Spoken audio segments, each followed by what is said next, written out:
السلام عليكم ورحمة الله وبركاته. رجلي أول ما شاف العيش ده قال لي يا بنت الإيه، إيه العيش الجميل اللي أنت عملتيه ده؟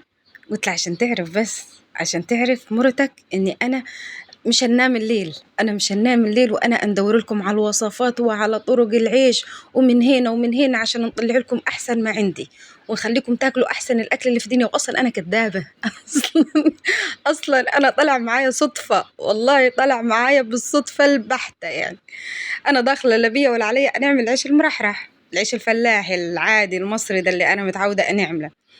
وإذ فجأة أنا وشغالة كده قدام الفرن راح طلع معاي، رحت لقيته يعني أنا وأنجرب وأنا وأنحاول راح طلع معايا العيش ده.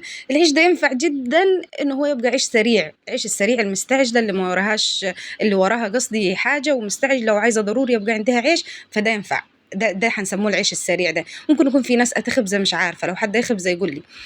آه ولكن أنا بالنسبة لي طلع معايا بالصدفة البحتة، فأنا عملت نفسي قلبتها كده وقلت لأني أنا لا، ده أنا مخترعة ليكم يعني. لو أنت أول مرة تشوفيني، أنا أم المعتصم ودي قناتي عليها روتين صعيدي مغفلق. ما تنسيش تحطي لي اللايك الزين، اللايك أيدعم الفيديو وأيرفع وأخليه يتشاف بشكل أكتر. ما تحطي لي كومنت بدعوة حلوة ولك بالمثل يا رب إن شاء الله، وطبعا تشتركي وتنوريني. أول حاجة جبت حبيت الدقيق ده، دقيق تموين عادي خالص، لا هو دقيق فين ولا دقيق قمح ولا بتاع، دقيق بتاع التموين الأسود العفش ده. جبته ورحت شهدته يعني جبت الصينية وجبت الغربال وغربلته أو نخلته منها نظافة ومنها ندخل الهواء فيه. بعد ما غربلته وتمام، جبت معايا معلقة كبيرة خميرة فورية، معلقة كبيرة بيكنج باودر، معلقة كبيرة ملح، ومعلقة كبيرة سكر. ورحت قلبتهم ببعض، قلبتهم كويس خالص. وجبت المية غليت مية في الكاتل ورتيتها وخليت خليت المية سخنة. يعني ليه خليت المية سخنة؟ عشان أنا مستعجلة أصلا، خلقي ضيق. أصلا أنا جاية العجين غصب، يعني أنا أصلا جاية نخبز لهم غصب، فمستعجلة قررت متأخر إني أنا حنعمل عيش. فعشان ينجز معايا في الحوار ويخمر، فسخنت للمية، يعني مع إن جو صيف وبتاع، لا بس عشان نسرعه أكتر وننجزه يعني. تمام. العجينة بتاعة العيش المرحرح أنا دلقيت داخلة نعمل عيش مرحرح بس. مش العيش التاني ده مش في الحسبان لسه، العيش التاني ده ما كانش في القاموس أصلا، ما كانش موجود على الخريطة يعني. أنا دلقيت داخلة وشغالة نعمل العيش المرحرح نفس بالخطوات والبتاع ده العيش المرحرح عاد لغاية ما العجينة تبقى معاكي مرخية بالشكل ده، وتكوني مظبطاها وملكاها وما فيهاش بزغيل، عشان انت وحدة فالحة مش خايبة، عشان الخايبة هي اللي عيشها مبزغل. تمام.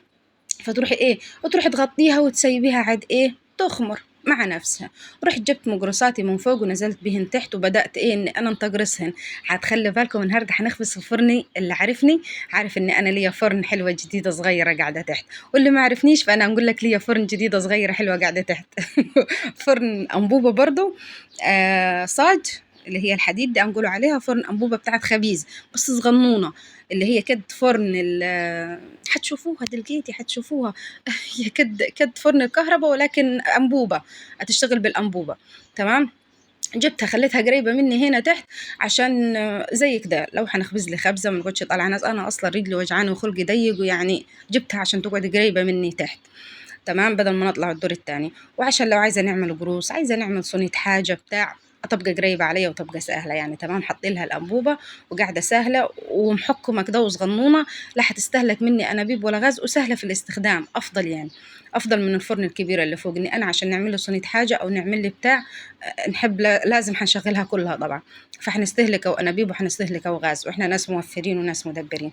المهم بطل يا بت رغي حاضر. جبت الزيت اللي انا انقطع بيه، انا العيش المرحرح انا دلوقتي زي ما قايله لكم انا هنعمل عيش مرحرح. العيش التاني ده لسه مش موجود.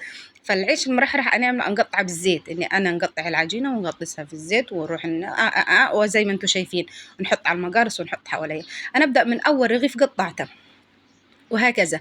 اول رغيف قطعته نجيبه نبدا الرح فيه، نبدا الرح. انا سنه اولى رح اهية الفرن. الفرن اللي مش عارفها خلوا بالكم، دي فرن جديدة يعني، ما شاء الله تبارك الله، مش جديدة قوي يعني، عملت فيها كم مرة، ولكن دي جديدة يعتبر ما كملتش السنة عندي. أنحبها خالص، جميلة يعني ما شاء الله تبارك الله، أنا أنحبها أو أنحب استخدامها، حلوة في الاستخدام، واللي عملها والله بارك الله فيه وحلوة عجباني ومريحاني في الاستخدام، يعني استخدامها سهل وحلو. المهم جيت ولعتها فوق وتحت. العيش المرحرح يحب النار العالية، النار تبقى كويسة متوسطة من تحت ولكن عالية خالص من فوق، لازم تبقى عالية عشان الرغيف يجب وينفخ كده معاكي في الفرن. لو الفرن باردة الرغيف هيتمص، مش هيرضى ايه، مش هيرضى ينفخ معاكي. بس جيت توكلت على الله وبسم الله وبدأت ايه اني انا نرح في العيش. اللي هيركز معايا وهيشوفني انا والريح هيلاقيني اني انا على الله حكايتي خالص في الريح. انا مش هنعرف الريح، يعني انا مش هنعرف، انا نعرف الريح نطلع الرغيف حلو، ولكن التكنيك بتاع الناس المتمكنه في الريح لا انا لسه ما وصلتلاش يعني. يعني ما شاء الله تبارك الله ليهم، أتبقى ليهم مسكة معينة للمطرحة كده، وما شاء الله مش أسيبوا إيد المطرحة لغاية ما الرغيف يطرح خالص. أنا هتلاقي المطرحة عمالة تعمل دايرة، عمالة تلف تلف تلف تلف. مش هنعرف نتمكن من مش هنعرف يعني نمسك الإيد بتاعت المطرحة وإن أنا نشتغل، ولكن أنا نعرف الريح، نعرف إن نفرد الرغيف. هو مش مستاهل، هو بصي العجينة مرخية وتروحي لما تجي تخمر وتروحي تترخي أكتر، فان انت تقعدي تعملي كده فيها مش هتاخد منك وقت ولا تاخد منك مجهود، هي تتفرد لنفسها يعني. ولكن ان انت تبقى مركزه ان هي ما تشبكش منك في المطرحه. بصوا ما شاء الله الفرن سخنه والرغيف خامر وتمام، يبدا يتنفخ على طول يعني. المنظر ده هذا احبه يعني يعني انا احبه خالص المنظر ده. تمام. فالرغيف مش هياخد وقت خالص في الفرن برضو، ان هو يعوز نار عاليه تحطيه على طول، يبدا اول ما يشم النار يبدا يجب وينفخ على طول، تبدا تسحبيه تكوني مجهزه التاني مرحوح، وهكذا. مش هاخد معاكي وقت خالص يعني، مش هاخد وقت والله خالص معاكي. تمام. وانا ما زلت وما زلت مستمره في رحله الرح. انا شغاله الرح، وحسيت ان الموضوع طول معايا والعجين كتر والعيش كتر مليت خالص يعني. تمام. انا خلقيه يا اخواننا والله مش نتحمل يعني. فقعدت المهم خلاص هانت قربت، خلاص قربت شغالة نشجع في نفسي اني خلاص قربت نخلص، نحب والله عمايله، ولكن لما الموضوع يزيد عن حد اكيد اقلب ضده يعني. المهم قعدت بدأت ان نشتغل فيهن واحد واحد وهكذا، وما شاء الله كانت الفرن حميت وتعتقت. الفرن لما تحمى كده ايه يبقى ادائها احلى، او يبقى موضوعها افضل في العيش يعني. تمام. جيت بدأت واشتغلت فيهن واحد واحد وهكذا لغاية ما خلصت الكمية كلها. العيش ده هتحب حماتي يعني ما شاء الله. العيش المرحرح لسه، العيش التاني احنا ما اكتشفناهش، احنا حتى الآن لسه ما اكتشفناش العيش الجديد، احنا شغالين نعمله المرحرح. بصوا المقرصة زي ما قلت لكم انا نحب نشتغل على المقرصة، لان انا نبدأ نرح عليها الاول، نبدأ نرح عليها نص رحة كده، وبعدين نكمل على المطرحة بتاعت الرح، اتسهل عليا وادخل الرغيف ايه يتفرد اسرع على المطرحة. تمام. ما تركزيش في النية اللي عمالة تلف دي ما تركزيش يعني عادي. المهم نقولك حماتي اتحب العيش ده، فانا انكتر عشان انا اودي لهم، لان هي تقول لي عيشك عامل زي المسبوبه مش عارفه المسبوبه دي انا ما نفتكرهاش، ولكن حكوا لي عليها ان هي عجين مرخي مش عارفه بمكونات معينه، نكبوه كب في الصاج بتاع الفرن ويعمل حاجه طريه كده وحلوه وتدهن سمنه من فوق موال يعني، كانوا يعملوه بدري.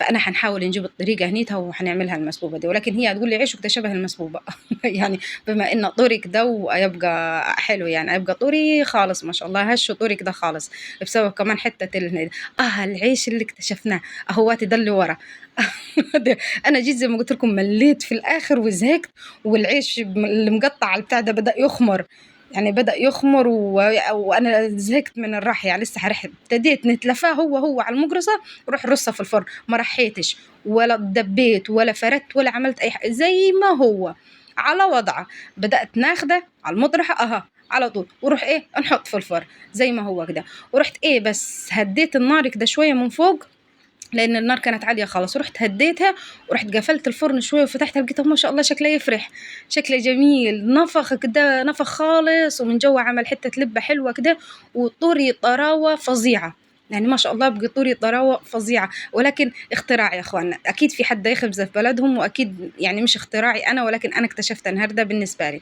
لو هتخبزوه عندكم قولوا لي ده اسمه ايه، لان انا اكتشفته بالصدفه فمش لاقيه له اسم يعني.